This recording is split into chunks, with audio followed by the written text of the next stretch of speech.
and she's going to link this the situation with the Women, Peace and Security Agenda and share on that basis. حسن، بالنسبة لضيق الوقت سوف أتحدث مباشرة عن السبب الرئيسي لاستمرار الحدث. Or out of fear. So we have to continue to be fearless and not be comfortable because they gave us a bit of a share of ours and therefore we won't fight for another person. If we have learned anything is that if you don't fight for the member of the cabinet of His Excellency Muhammad Ali, but I'm also, like I said, presently serving as acting chief of staff in the office of His Envoy on Women, Peace and Security. So on behalf of the African Union Commission, on behalf of the government of Tunisia, and all our partners from this beautiful hall of the Diplomatic Academy of Tunisia, a place where dialogue, learning, and diplomacy converge, it is my solemn honor to present the outcome document, the Tunis Declaration of the 6th High-Level Africa Forum on Women, Peace and Security, 25 years of UN Security Council 2025, leveraging multilateral diplomacy to reinforce Africa's women, peace and security agenda and the shifting globe order. I'm going to read the preamble. I'm not going to read the whole document. Then I will go into the call to action. So the preamble says, we, participants of the 6th High-Level Africa Forum on Women, Peace and Security, gather in Tunis, Republic of Tunisia, from 9-10 December 2025, under the leadership of the African Union Commission and the Office of the Special Envoy of the Chairperson on Women, Peace and Security. I also wanted to give this idea that the fact that when we talk about women, I think when we visualize a woman, African woman, oftentimes we assume that all African and all our frameworks are actually geared towards a heterosexual woman. But I want to remind you that we are facing very increasing crisis, especially in the Great Lakes region.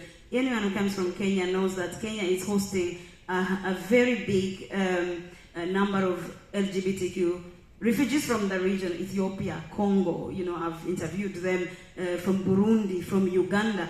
All the refugees, they're there and they have no service and everything. As me, I'm a feminist, I'm a Pan-Africanist. I believe in the protection of every African person and the dignity of every person. So our approaches to peace and security must also really challenge us to go beyond the narrow definitions of what we think an African woman look like, or their challenges or vulnerabilities look like, and dare to challenge our systems and also challenge ourselves to defend the people who might not be suffering in the same way as we are. So for me, it's very, very important that this diversity and understanding of vulnerabilities of women in this continent is, and with the recorded massacres, recorded crimes against humanity, recorded crimes against women, sexual violence that were so widespread. So we continue to lie to ourselves if we do not root any framework in justice and accountability and truth and reconciliation, and not just in communities but on the country level, on the national level. Then as we participate in the peace and security agenda, a lot of what I've had was more having our flowers on participation. You know, we have women here, we have women involved in this and that. But for me, my question is, how do we go beyond participation? Because the participation space has already been hijacked. There was a strong point 25 years ago, but right now, if you stand on participation, you will have a country where, you know, the patriarchal power will choose one of you and give you power, and you still enact the same violence that the patriarchal power has always done. So accountability there, and knowing that we cannot just say we put a woman, it's like, what kind of politics, what kind of shifts in gender norms, in patriarchal norms do we want to see in that particular place, so that women are just not played as an add-on while the population is played, right? Like, yes, you have a parliament of 70-something% women, but you're also overseeing a dictatorship. It's the reality of our time. So the idea that women represent us is also a fallacy. It's about like how has power shifted and who is actually hijacking this kind of frameworks that we are bringing. الشخصيات أو الأشخاص الذين كانوا موجودين داخل البلاد وما زالوا موجودين، وقد تعرضنا لهذه الأزمة ورأينا الحرب بعيوننا وكنا شهود عيان على ما حدث في الحرب. هل الحرب مستمرة حتى الآن؟ في منظوري الشخصي ومن واقع وجودي في مناطق الحرب، الحرب مستمرة لأن هناك من يدفع بالسلاح إلى السودان. تستخدم الحدود السودانية لإدخال السلاح لبعض المجموعات المسلحة لاستمرار الحرب. كذلك هناك تدفق من المرتزقة من جميع دول العالم تم جلبهم، وهذا ليس فقط حديثي إنما هو حديث كل الصحف العالمية ومصادر موثوقة قد وثقت هذه الأشياء. وهناك من يقوم بتمويل الحرب وتزويد الحرب بالسلاح. فهذا هو السبب الأساسي. إن لم نقم بمخاطبة جذور المشكلة وإيقاف من يدعم الحرب بالسلاح فإنها لن تتوقف ولن يكون هناك سلام في السودان. فلنقف عند هذه النقطة. المرأة في الوقاية من النزاعات وصنع السلام وإعادة الإعمار.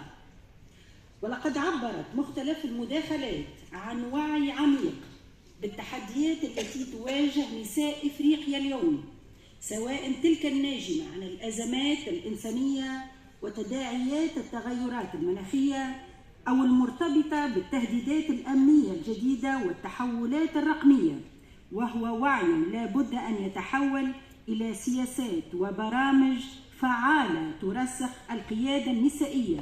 Militias like troops from different countries and sending them to be part of the fighting and the battle in Sudan.